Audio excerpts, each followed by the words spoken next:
of Chargers Unleashed. JK Hefner and Dan Wolkenstein here with you from the LAFB Network. If this is your first time tuning into the show, make sure to hit that like and subscribe button on YouTube. You can also follow us on Facebook, Twitter, Instagram, Spotify, and Apple Podcasts. Dan Wolkenstein, we are now 7 days away from the NFL Draft. 1 week remaining. The drama, the buzz is palpable as it relates to the Los Angeles Chargers and what they're going to do at 5. And of course, if that wasn't good enough, Joe Hortiz today decided to take the stand for his final press conference before the NFL Draft.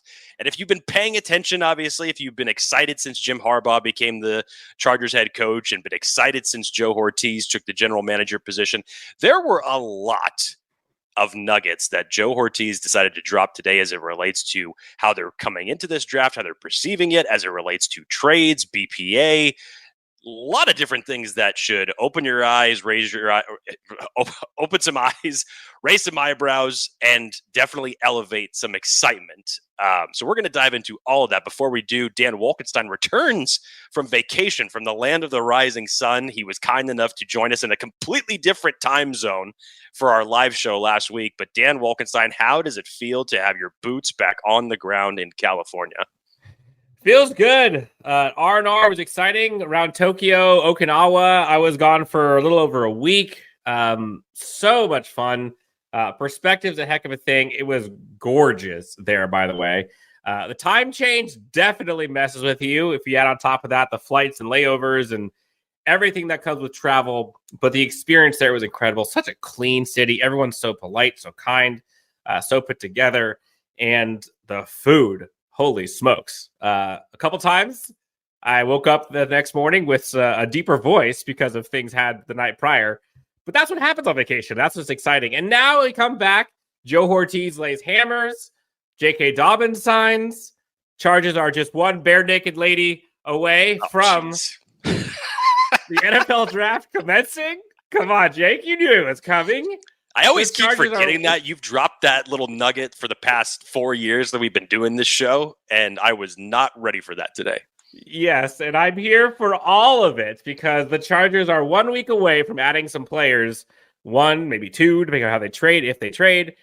Lots of things happening today for the press conference, though, and some eyes open wide with topics and comments from one Joe Hortiz. But, Jake, before we get to that, I'm so glad to be home. So glad to be doing this again with you. Back on the same time zone. Makes things so much easier. Before we get to all the fun stuff, let's talk about our friends. The quickest way to get into all of the sports action that's out there is going over to Underdog Fantasy and their Pick'em game. Just pick between 2 and 5 players of your favorite or least favorite players that you can make a lineup out of and win up to 20 times your money. Just go on over to Underdog Fantasy and use the promo code Unleashed to get up to $500 off your initial first deposit. That's, again, Underdog Fantasy. Let them know that Chargers Unleashed sent you. So, Mr. Jake Hefner, one Joe Hortiz, comes to the podium today. And this is like minutes after we hear news that the Chargers sign, shocker, another Baltimore Raven legend, JK Dobbins, to add to their running back room.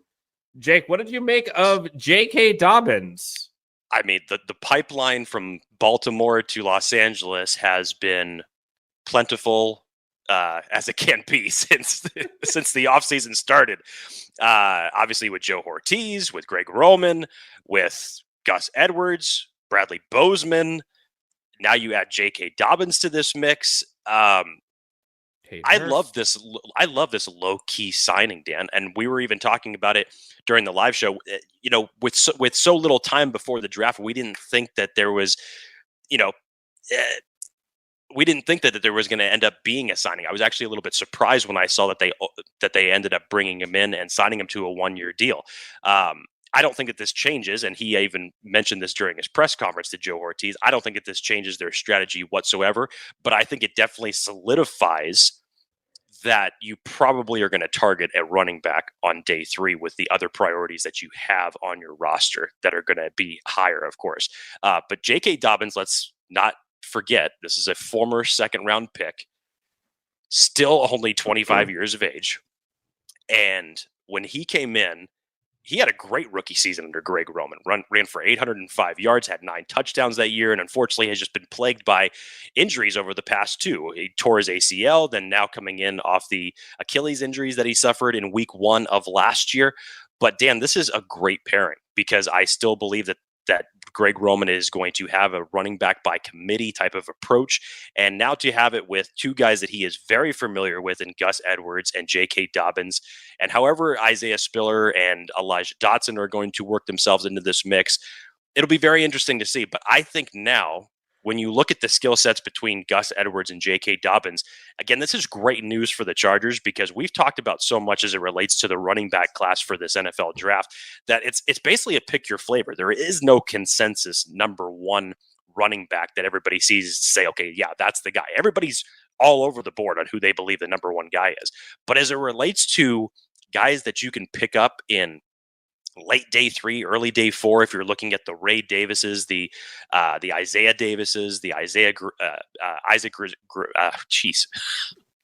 Grendo. Thank you. Don't know why I was fumbling that name. But this gives the Chargers just a lot more room to find a very diverse skill set that's going to end up matching what they want out of this running back stable.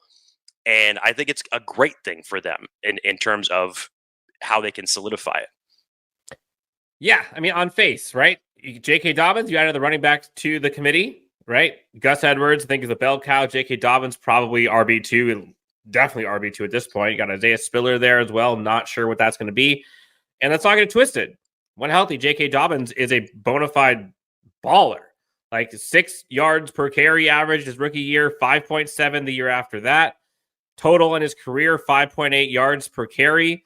The guy got 9 touchdowns. You mentioned it. He had that 72-yarder that he had in 2020. The issue is, and again, this is kind of shades of the last however many years, is the asterisk. When healthy, J.K. Dobbins is awesome. But that asterisk has bit this Chargers team in the asterisk for how many years now?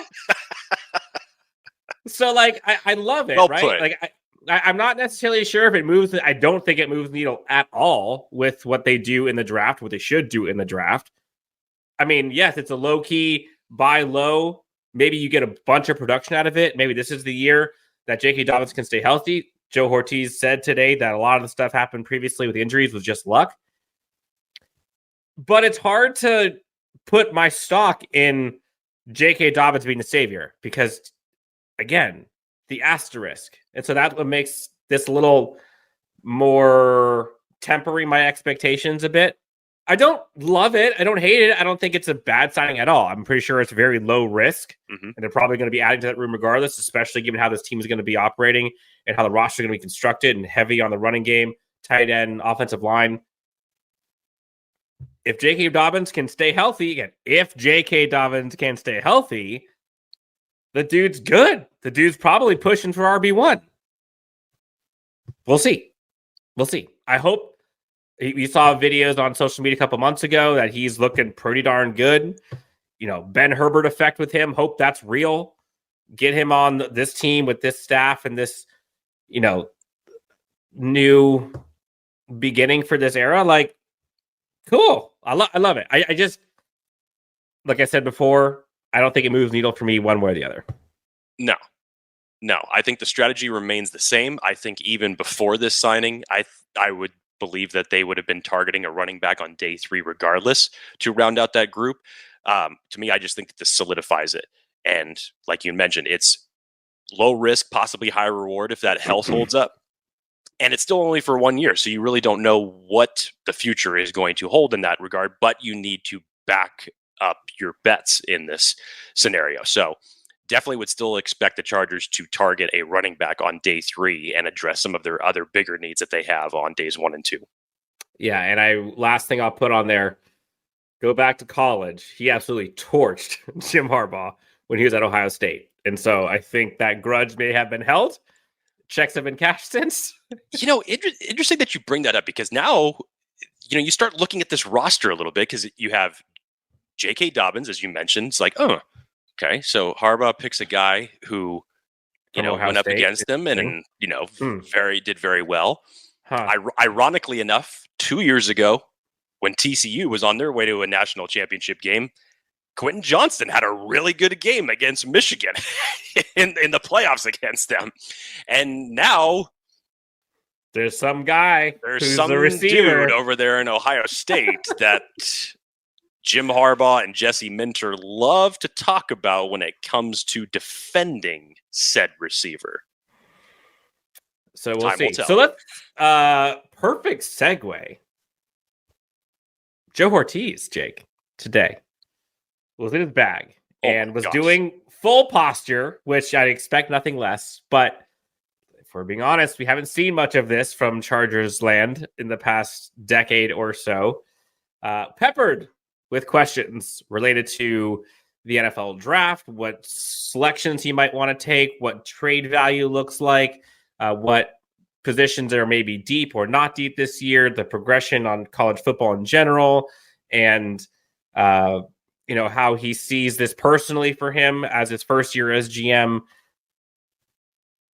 I think the biggest headline here is when asked about trading out of 5 and what that will take. And he says, you hear a lot about teams, trading, and it kind of becomes a wash of, who won the deal, who lost the deal. It's a wash. And Joe Hortiz just says, no, that's not it this year. And I am not looking for a fair trade. Mic drop. And everyone was kind of like, oh, chest. Oh. And he says he anticipates this Chargers team having the number 1 pick because the first 4 are going to be quarterbacks. And he's going to see the value as such. While he anticipates him having the first overall pick, non-quarterback, he has contingency plans if only 3 go or if only 2 go.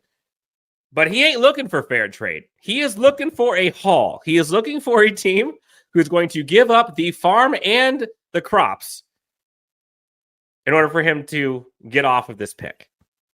He's not looking for fair. He's looking for fleece.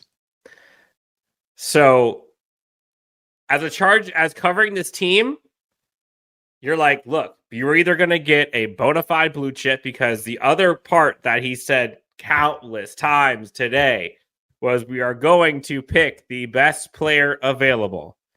He said that he's on board with that. He said that Jim Harbaugh is on board with that. He said that's what he did for 20 years back in Baltimore, gave exact specific instances where they had positions already on the roster and went ahead and drafted them anyways because they were BPA, i.e. Kyle Hamilton. If they're drafting best player available, Jim Harbaugh's on board with that. And the only way they're going to trade out of that is if they're going to get a haul, an unfair trade on their end. What does that tell you? You try not to be over presumptive with things like this. Uh-huh. And even, you look at previous Chargers regime and just in if we were talking about a press conference at this point in time, right before the draft, there would just be like no info being given one way or the other in terms of what was going to be done. And nor am I saying that Joe Hortiz is doing the exact same thing here. But with the Chargers selecting 5th overall, and like he said, kind of calling his shot for what he believes is going to happen in terms of 4 quarterbacks going in the first 4 picks, and basically saying the Chargers in that scenario really have the first pick of the draft. And you line that up with BPA, that road leads only to one specific player in mind. Now, or two. I was just going to say that because the board that majority or of 3. us have. Honestly, there's probably 3. If we're being realistic, there's probably 3 players that can be there at 5. Let's be reminded, the board that everybody has in their head is not identical to what the Chargers have in their draft room. Just keep that in mind. Whatever your big board is, it's definitely different than what the Chargers have. So most likely it's different. But Dan, I had an ear-to-ear grin listening to this, just from the standpoint of yes to the BPA, because I think that's how the Chargers should definitely attack this, especially when we're talking where they're selecting in the first round at 5th overall. But also, Joe Hortiz talking about being open to trades, and he had also mentioned that he had already gotten some calls with people that were interested in trading up to 5 already. To me, it shows me that yes, he's being open, but he's also going to be aggressive with it as well. I mean, I think especially with 5, it's like, look, how bad do you want this?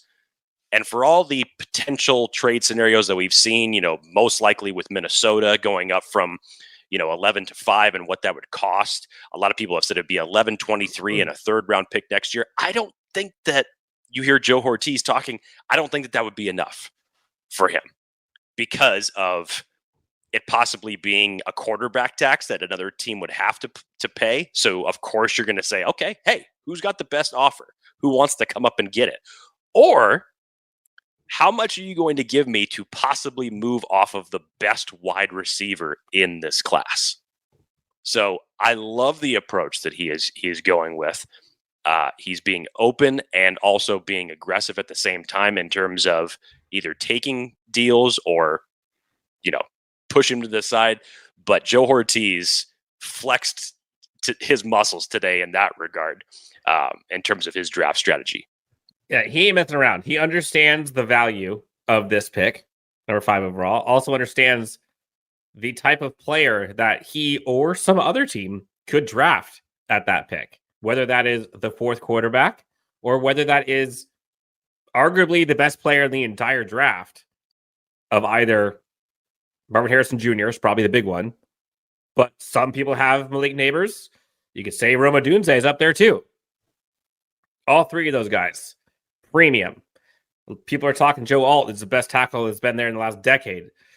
I'd argue best left tackle, but that's for a different conversation. Talk about the haul that may or may not be worth it. Jake, question for you though. I saw something on X today. Apparently, Tony Pauline, NFL insider, says that Sean Payton is ready to give up a king's ransom for a top quarterback prospect. He says any package to move up will include at least one future first-round draft pick, Patrick Surtain, and the 12th selection in this year's draft. So, Jake, I ask you, is that enough? There's 12 next year's no first way. and Patrick Surtain. Let's just sit that. Let's say that's the reality. Denver calls. I get it. Are you saying yes? Honestly, no. And this is why I'm saying it. Because first of all, I can't see a situation. I know interdivision trades are rare, but in this particular situation, if we were talking about a quarterback that you would essentially be giving your division rival, and then from the Broncos standpoint to say, oh yeah, by the way, we're also going to send our best defensive back to our divisional rival. I just can't see that scenario playing out. So if I don't knock this rumor, but if this ends up playing out with the Broncos, I don't see the Chargers as being a realistic trade partner in this circumstance because the Chargers would not want to give their interdivisional rival a chance to get a quarterback, nor would the Broncos want to give up one of their best defensive players to their divisional rival. Yeah, that's probably more of a likely scenario to go to like 4 than it is to 5 or to 3 even. And I also just can't see Jim Harbaugh enabling a trade of that quarterback right in their division, being JJ McCarthy. Yeah. This is the first time Joe Hortiz is calling the shots as general manager. And he was kind of asked about the pressure of it this year. And he kind of said, essentially, and I'm paraphrasing here, the team has put in so much preparation and hard work and has every scenario kind of like laid out and ready to go to where he doesn't necessarily think there's going to be pressure, more so than just kind of like the excitement and anxiety behind it being the first time, right? Realistically, like this isn't the same. This isn't new for him. He's done this for so long. And I think that's why Chargers fans are so excited. That's why Jim Harbaugh selected the guy. I have like no concern really of the trust in Joe Hortiz and staff. And so just to kind of hear him acknowledge like, the anxiety and excitement, the build up getting into the draft is something, but the actual pressure to succeed, there's pressure every year. Like that's comes with the territory. It's more about just doing your job and being prepared for it. And it sounds like he and staff are. I want to back that up because he also had talked about, the in terms of player selection that it would be a collaborative process, but then he also said, I'm going to be the one that's going to make the selection. It's him. Yeah. Do you still have better confidence in that? And the only reason that I say this is because from what we know from the previous regime and how that operated was a little bit misguided in terms of player selection, what it was narrowed down to. In this circumstance with Joe Hortiz, Jim Harbaugh collaboration, this seems to be a much more well-oiled machine in terms of their decision-making. Yeah. I mean, this sounds, I mean, I'm pretty sure every organization has a quote-unquote collaborative approach. Like, I think everyone has that. I think it's an aligned approach that is the more important part. Everyone is aligned towards the same vision, towards the same type of players, understands what the coaching staff is wanting, understands where and when and how to get those guys. That's the part of the collaboration that I find more important. And so the fact that they brought in half the staff from Michigan, they're all aligned. Half the staff and players from Baltimore, they're aligned. Harbaugh's brother was with him for 20 years. Like, yeah, that's why I think a lot of people are so excited and so bullish about this now new and improved organization, is because the alignment, but also like the synergy of brain trust. Like, that's a big deal. So I don't think that should be understated. I don't think that that goes unnoticed by most, or it shouldn't anyways. But what probably is not common for Chargers fans to hear and to see, if we're being honest, is a general manager who is so insistent on best player available. And to me, that is what's probably most comforting, is knowing that for the most part, I'm sure there are some exceptions here, but this staff, every round, whether it's 5, 37, 7th round, whatever, they're going to select the best player, because rosters change quickly and you can never have enough talent or enough talent at the same position, because you and I talked about before, Jake, like, let's say they don't go receiver now, or they do go receiver now, and then Josh Palmer's out the door next year. You're going to need another one. Or let's say one goes down. You're going to need 2. Like, that's how rosters are built to withstand injury, is to have depth. And right now they've got 9 selections. They're probably going to have more.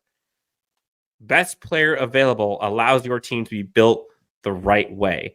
And that's how teams hit in later rounds, because they're not chasing need, they're chasing talent. Yeah, I agree. And again, this is just where the Chargers are drafting. And again, now you know who's holding the cards in terms of roster construction and experience and moving around the draft board, something that the previous regime did not have. The opportunity for fireworks and excitement is just that much more. Yeah. Joe Hortiz was asked about like the depth at certain positions, yes, and like when ones should be taken. And he kind of notes, he says that the offensive tackle position group this year is really deep. Says the wide receiver position group is really deep this year. But the part that was interesting to me, I thought, was when he was talking about receiver group, he was kind of talking about, because of the way football has changed and it's become so prolific in passing, you're seeing like 7-on-7 drills in college. These receivers are becoming so much more polished coming out into NFL, that he doesn't really see any year where the receiver position isn't deep. And so I know, and we're sometimes guilty of this too, and fans probably are too, but like, you get so sucked into this year and this class and these players, and this year's wide receivers are so good and so deep. There's always, and this is what Joe Hortiz said, there's always going to be wide receiver talent. Wide receiver talent is deep every year. Does that change anything for you in terms of like, well, if that's the case, then maybe they don't go receiver this year? It definitely got me curious. I thought that could mean, okay, so from everything that he was saying as far as BPA, does that mean that they're not going to go wide receiver at 5? Or the Chargers currently have 2 big holes as it relates to the wide receiver room as it currently stands right now. Does that mean the opportunity to double dip at wide receiver as has been I played hope. out there. Does that mean where he was leading in that circumstance, that's where they're going to prioritize it? Yeah, I don't know. I mean, I think it could be either way. I think obviously this team needs a receiver. They've acknowledged as much. They know it's not done. I think this is probably also him kind of saying a lot without saying anything. The wide receivers, these receivers are good, but they're deep every year. The offensive line's deep, but he's deep every year. Go back and look at some of his videos at Baltimore. Like, he says the same thing. He was asked about, like, does he prioritize wide receiver? And he's like, of course I prioritize wide receiver. That's a really important position in the game. But I also prioritize tight ends and running backs and offensive line and defensive line and the edge. So, like, again, like, this is also 1 week ahead of the draft, so he also understands the assignment in terms of not showing any cards. And I know Tom Telesco in the past got in trouble sometimes for, not in trouble, but fans didn't like the fact that, like, he wouldn't say anything. And there's a reason for that. Like, you want to protect your cards, but you also, I think, are now in a position with the number 5 overall pick in this staff where you can be a little bullish. And look, we've heard this staff at length talk about how they feel this number 5 overall pick matters, not just to them, but any team looking to get a player at number 5. So, yeah, I mean, if I'm Joe Hortiz, I would do the same thing. If I don't get an absolute haul, I say screw it. I'll stay at 5. Take a pick the BPA. Try again at 37. Or maybe you move up, whatever. But I'm not desperate to get off of 5. Like, it'd be nice if things add up, but, like, no, I'm not just going to do it just for the sake of doing it. Like, if someone just says, oh, I'll give you 11-23, like, no. No. I'm not doing it. Anything else from Joe Hortiz today, other than the fact that Joe Hortiz and folks are living together? It's just, again, that to me kind of gave me a little bit of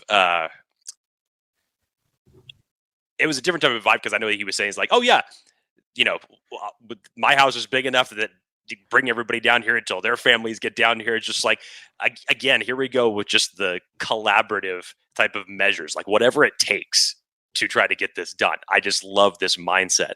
Dan, you had mentioned just some of the positional breakdowns. He had talked about linebacker, he had talked about corner, he had talked about interior defensive line, especially, which hasn't been talked about enough as it relates to this Chargers team and the priority that he needed to put on it. I mean, talking about corners as well, he had mentioned, obviously Jasir Taylor's been playing in the slot. Derwin can play in the slot in certain packages. Go back to Joe Hortiz's first press conference. He said, we will never stop prioritizing getting corners on this team. And I have said it. There's no way that this Chargers team, as this roster is currently constructed right now, that they could come out of day 2 without a cornerback. I'd have to believe that either in a trade down scenario to put yourself in the early teens or at 37, that has to be their target. The other one, Dan, is interesting in terms of just I know he had mentioned linebacker, and he was basically saying he didn't believe that there was any linebacker that had a first-round grade, which sounds about right. You and I have said, that Peyton Wilson has first-round traits, but you're not going to put a first-round grade on Peyton Wilson. I would. No. No. For this team, no. No. And from what we know, Chargers have met with Edgerrin Cooper, have met with Junior Colson. We even talked about it on the live show last week as far as, could the linebacker position, because of what Jesse Minter wants to run in his defense and what he needs his linebackers to do in terms of coverage, that shortens that linebacker class dramatically. So does that mean that the linebacker position is going to be elevated in terms of priority goes? It could. Maybe at 37, honestly. Who knows? I don't know about that, but I know, like, a lot of times I think people had originally kind of targeted one of those 4th-round picks for a running back. And maybe now they don't do running back with that 4th-round pick, and instead go linebacker. Maybe linebacker was going to be something like in the 5th, 6th. Maybe it moves up because of that. This team needs a linebacker. And this team, at least this defense, historically, has predicated itself on great linebackers, both in Baltimore as well as in Michigan. There's a lot of links to, obviously, Junior Colson. Like, he'd be great. And the guy's so versatile. He would clearly fit in Jesse Minter's defense like a glove. It would make sense. Chris Jenkins, same thing. You mentioned interior defensive line. Like, that fit is so seamless. You mentioned corner. Mike Sanders still. According to Jordan Schultz today, there's rumors that he's now inching to become a first-round corner, which, like, dude, the guy's a talented, like, stud. But first round? Like, go get it, kid. Like, that's awesome. But you see these connections to so many players at positions that this Chargers team prioritizes and they need. But that goes back to kind of the larger picture we've talked about, is this team has so many needs. They can say that for basically every position at this point. It's going to be interesting. I cannot wait. We're 7 days away from hopefully clearing up a lot of these questions. Yes. Yeah. So until then, we have a jam-packed week. We have special guests. We have mock drafts coming. We have player rankings by positions. We have collaborations coming up. So it's going to be a whirlwind next week. Wow. I cannot believe 1 week. One bare naked lady away. And if you guys have not seen it yet, reminder, our draft jersey giveaway is still going on. April 25th, we will be announcing the winner for that. Just make sure that you go over to the Chargers Twitter handle, Chargers Unleashed Twitter handle, and follow the rules to qualify for that. So you still have 1 week left to enter that giveaway. So very excited to be giving that back to you guys. Dan, this week's going to be insane. It's going to be insane. And I've told you for months now, when you get this close, the days seem longer. And this whole process feels like it's going to drag out even more. But really, there's so much to get to before we get to April 25th. I cannot wait. Let's go. Me neither. It's going to be fun. Stick around. We got a lot of things coming. For Jake Hefner, you can find him at Jake T. Hefner, myself at Dan W Sports. Jake, I'm so glad to be back doing with you from the mainland, from our mainland, if you will.